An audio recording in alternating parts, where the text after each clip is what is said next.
प्यारे बच्चे, सुप्रभात। हम लोग हिंदी व्याकरण पढ़ रहे हैं। आज से हम संधि पढ़ने की कोशिश कर रहे हैं। संधि हिंदी में और संस्कृत में लगभग समान है। जनरली अगर इस संधि को बताया जाए तो 15 से 20 घंटे लगता है इसको बताने में, लेकिन हम लोग परीक्षा के दृष्टिकोण से 2 से 3 दिन में इसको खत्म करने की कोशिश करेंगे। एक दिन स्वर संधि, एक दिन व्यंजन संधि, एक दिन विसर्ग संधि, और उसका प्रश्नोत्तर होगा जो 3-4 दिन समाप्त कर देंगे। तो सबसे पहले हम समझते हैं कि संधि कहते किसे हैं। संधि कहते किसे हैं? तो 2 वर्णों के मेल से जो विकार उत्पन्न होता है, विकार का अर्थ होता है वर्ण परिवर्तन। जब 2 वर्ण आपस में मिलते हैं और दोनों के मिलने से जो विकार उत्पन्न होता है या नया वर्ण उत्पन्न होता है या वर्ण परिवर्तन होता है, उसे हम संधि कहते हैं। जैसे रमा जोर ईश, रमा के अंत में है आ और ईश के शुरू में है ई। आ और ई मिलकर के बनेगा ए। आ और ई मिलकर के जो नया वर्ण बनाया, यही संधि है। तो रमा जोर ईश, आई मिलकर के ए हो गया तो बनेगा रमेश। समझे? सूर्य जोर उदय, तो सूर्य के अंत में है अ और उदय के शुरू में है उ। आ उ मिलकर के बनेगा ओ, तो बनेगा क्या? सूर्योदय। कर्म जोर उदय, कर्म के अंत में है अ और उदय के शुरू में क्या है? उ। आ उ मिलकर बनेगा ओ, तो बनेगा कर्मोदय, है ना? तो निष्कर्ष निकला कि 2 वर्णों के मेल से जो विकार उत्पन्न होता है उसे स्वर संधि कहते हैं। उसे संधि कहते हैं। संधि के 3 भेद हैं। संधि के कितने भेद हैं? स्वर संधि, व्यंजन संधि और विसर्ग संधि। तो सबसे पहले हम जाने कि स्वर संधि किसे कहते हैं। तो स्वर संधि में क्या होगा कि दोनों तरफ स्वर मिलेगा।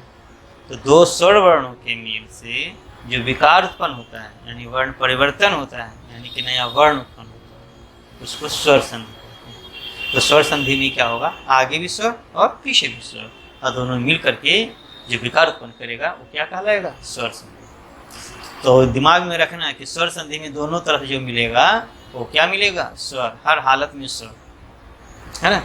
उससे जो विकार परिवर्तन होगा उसे स्वर संधि कहेंगे, है ना? अब आइए व्यंजन संधि। तो व्यंजन संधि में क्या होगा कि व्यंजन के बाद स्वर रहे या व्यंजन, उसके बाद जो वर्ण विकार यानी वर्ण परिवर्तन होता है, नया वर्ण उत्पन्न होता है, उसको कहते हैं व्यंजन संधि। दिक जोर अम्बर, दिगंबर ना। अब आइए विसर्ग संधि। तो विसर्ग संधि में क्या होता है? विसर्ग के बाद स्वर या व्यंजन के मेल से जो विकार उत्पन्न होता है उसको हम कहते हैं क्या? विसर्ग संधि। जैसे निह जोर चल, निश्चल, दुह जोर कर्म, दुष्कर्म, है ना? तो इस सब के बारे में हम डिटेल से जानेंगे। तो सबसे पहले आज हम जानने की कोशिश करते हैं स्वर संधि। क्या जानने की कोशिश करते हैं? स्वर संधि। तो स्वर संधि फिर से समझते हैं डिटेल में, जरा सा डिटेल में, बहुत डिटेल में नहीं बात कर रहे हैं, दम नॉर्मल। स्वर संधि 2 स्वर वर्णों के मेल से जो विकार उत्पन्न होता है उसको क्या कहेंगे? स्वर संधि कहेंगे। यानी इसमें दोनों तरफ स्वर रहेगा। जैसे विद्या जोर आलय, तो विद्या के अंत में क्या है? अ, और आलय के शुरू में क्या है? आ। तो आ और आ मिलकर के बनेगा आ, तो बनेगा क्या? विद्यालय। मत जोर अनुसार, क्या बनेगा? मतानुसार। विद्या जोर अर्थी, क्या बनेगा? विद्यार्थी।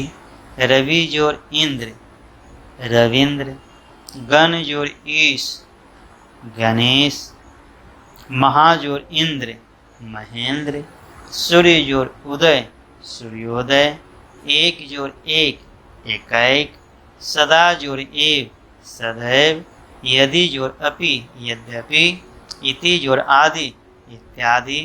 प्रति जोड़ एक, प्रत्येक, ने जोड़ अन, नयन, से जोड़ अन, शयन, नय जोड़ अक, नायक, पौ जोड़ अक, पावक।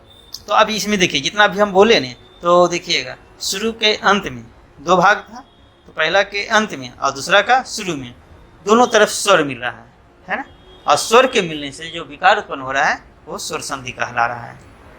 और आगे देखिए परम जोड़ अनु, परम के अंत में क्या है अ, और अनु में क्या है शुरू में आ मिलकर के क्या होगा आ, वो आगे डिटेल में देखेंगे।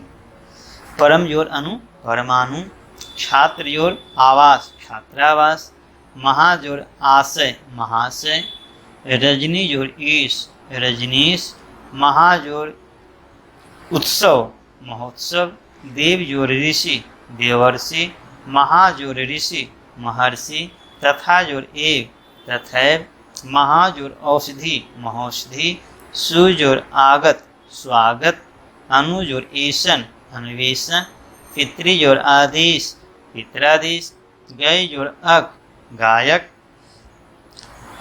पो जोड़ अन, पवन, श्रो जोड़ अन, श्रवण, पौ जोड़ अन, पावन, पौ जोड़ अक, पावक इत्यादि बहुत सारा बनेगा, है ना। तो अगर हम अभी हमने देखा क्या देखा कि दो वर्ण आपस में मिला आगे और पीछे, तो उसमें क्या मिला कि दोनों तरफ स्वर रहा। दो स्वर के मिलने से जो विकार उत्पन्न हुआ या जो नया वर्ण उत्पन्न हुआ वो क्या कहलाया स्वर, नहीं स्वर संधि। अगर गौर से देखें तो स्वर संधि के 5 भेद हैं, है ना, और वो सबको भी पढ़ना है। लेकिन एग्जाम में हम देखते हैं कि जनरली वो सबसे कम आता है, सीधे दे देता है ऐसे ही स्वर संधि 5 भेद को मिला करके ही दे देता है कि इसका क्या होगा, इसका क्या होगा, है ना।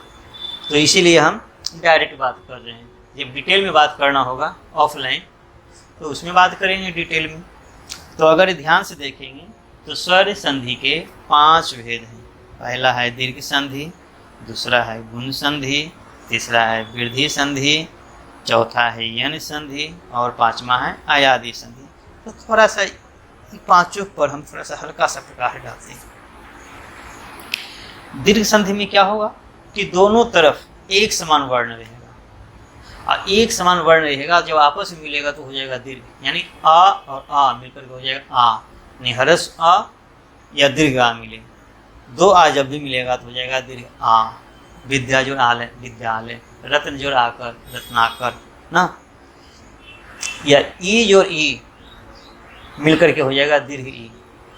नदी जोड़ ईश, नदीश, ऊ जोड़ ऊ तो हो जाएगा दीर्घ संधि, ऊ जोड़ ऊ दीर्घ हो जाएगा। जैसे अम्बु जोड़ उदधि, अम्बुधि, है ना। री जोड़ री उसमें भी दीर्घ री होगा। यानी कहने का मतलब हुआ कि एक समान जब वर्ण मिलेगा तो आपस में मिलकर के दीर्घ हो जाएगा। गुण संधि में क्या होता है, गुण संधि में क्या होता है कि आ और ई मिलकर के बन जाता है ए, आ और ऊ मिलकर के बन जाता है ओ, आ और री मिलकर के बन जाता है अर। जैसे जैसे देखिए हमने कहा आ जो ई ए वाला देते हैं उदाहरण, गण जोड़ ईस, गण में है अ और ईस में क्या है ई, आ ई मिल करके बन गया ए, बना गणेश। आ ओ वाला देते हैं एक। चंद्र जोड़ उदय, चंद्र के अंत में क्या है आ और उदय में क्या है ऊ, आ ऊ मिल करके बनेगा ओ, चंद्रोदय। हाँ, अब ये जरा सा वृद्धि संधि में हम देखते हैं, है ना। तो वृद्धि संधि में क्या होगा कि आ के बाद हरस आ रहे या दीर्घ ए मिलेगा तो बन जाएगा अय। हरस आ या दीर्घ आ के बाद ओ या औ रहे तो बन जाएगा औ। उसका उदाहरण देखिए, जैसे एक जोड़ एक, एक के अंत में है अ और एक के शुरू में है क्या है ए, यानी अ जोड़ ए मिलकर के बनेगा अय, बन गया एक। सदा जोड़ ए, आ जोड़ ए बनेगा क्या अय, सदैव। तथा जोड़ ए, आ जोड़ ए अय, तथैव, है ना। इसी तरह बनेगा। ये हुआ वृद्धि संधि का। यन संधि में देखिए, यन संधि में क्या होता है जनरली, यन संधि में जनरली क्या होता है बाबू, जरा इसको बताने की हम कोशिश कर रहे हैं कि ई के बाद में, ऊ के बाद में, है ना, ई ऊ री ली के बाद में कोई भिन्न स्वर हो तो ओ ई बदल जाता है या में, ऊ बदल जाता है वा में, री बदल जाता है र में, और ली बदल जाता है ला में। जैसे इति और आदि, ई के बाद अ है तो क्या हो जाएगा इत्यादि। अति और आचार क्या हो जाएगा अत्याचार। तो ये सब बिना बोर्ड पे लिखे समझ में नहीं आएगी, है ना, तो इसलिए बोर्ड पर ही बढ़िया से बता पाएंगे, है ना। एक होता है अयादि संधि। अयादि संधि में क्या होता है कि ए ओ या ओ के बाद में कोई भिन्न स्वर आए तो क्रमशः क्या बन जाता है ऐ आय औ और आओ बन जाता है। जैसे ने जोड़ अन नयन, ने में ए है और अन में अ है तो ए और आ मिलकर के बन जाता है ऐ, तो बन गया नयन, है ना। ओ जो अन है, ओ जो अन, पो के अंत में है ओ और अन के शुरू में क्या है अ, ओ अ मिलकर बन जाता है पवन। ओ जो अ औ हो जाता है। अब पावक बोला, इसका दिखाते हैं एक उदाहरण। वो जो अक, वो के बाद में और रहे तो वो बन जाता है आओ में, तो बन जाता है पावक। इसी तरह बनेगा नायक, इसी तरह बनेगा गायक, है ना। तो ये फिर कह रहे हैं कि जब बोर्ड पे बताए ना कि कैसे कट रहा है कैसे बन रहा है तो ज़्यादा समझ में आएगी, है ना। और ऐसे में क्या होगा एक भार जैसा लगेगा, ठीक है। तो हमने कोशिश की कि स्वर संधि बताएं और उसके भेदों को थोड़ा सा हल्का सा दे दिया परिचय, और जब कभी होगा तो इसके बारे में विस्तार से बात करेंगे, ठीक है। हमें लगा कि आपको कुछ समझ में आई बात, है ना। अगर आए बहुत बहुत धन्यवाद। आपका दिन शुभ हो।